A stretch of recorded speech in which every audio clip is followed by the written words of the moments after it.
సంకటములన్నింటినీ కుదుర్చువాడు.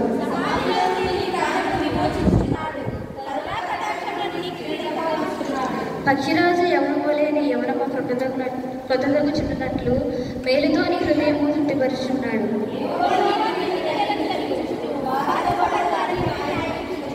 ఆయన మోషేకు తన మార్గములను తెలియజేసెను, ఇశ్రాయేలు వంశస్థులకు తన క్రియలను కనుపరిచెను.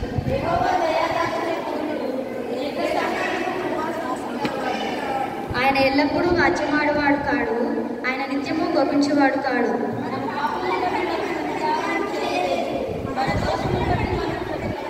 ఎంత ఉన్నతంగా ఉన్నదో ఆయన ఎంత భయభక్తులు కలవారి ఎడల ఆయన కృప అంత అధికంగా ఉన్నది. తన కుమారుల ఎడలా జాలిపడినట్లు యెహోవా తన యందు భయభక్తులు కలవారి ఎడలా జాలిపడును.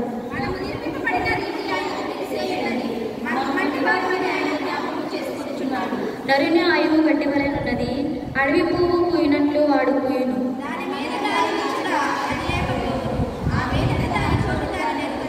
ఆయన నిబంధనను కైకొనుచు ఆయన కట్టలను అనుసరించి నడుచుకుని వారి మీద, యెహోవా యందు భయభక్తులు గలవారి మీద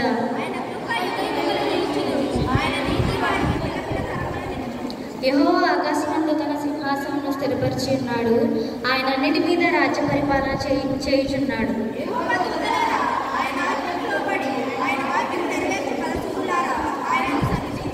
యెహోవా సైన్యములారా, ఆయన చిత్తం నెరవేర్చు ఆయన పరిచారకులారా, మీరందరూ ఆయనను సన్నతించుడి. యెహోవా ఏలుచుండు స్థలమన్నిటిలోనున్న ఆయన సర్వ కార్యములారా, ఆయనను స్తుతించుడి. నా ప్రాణమా యెహోవాను సన్నతించుము. కలిసి అపోస్తలుల విశ్వాస ప్రమాణాన్ని మన విశ్వాసం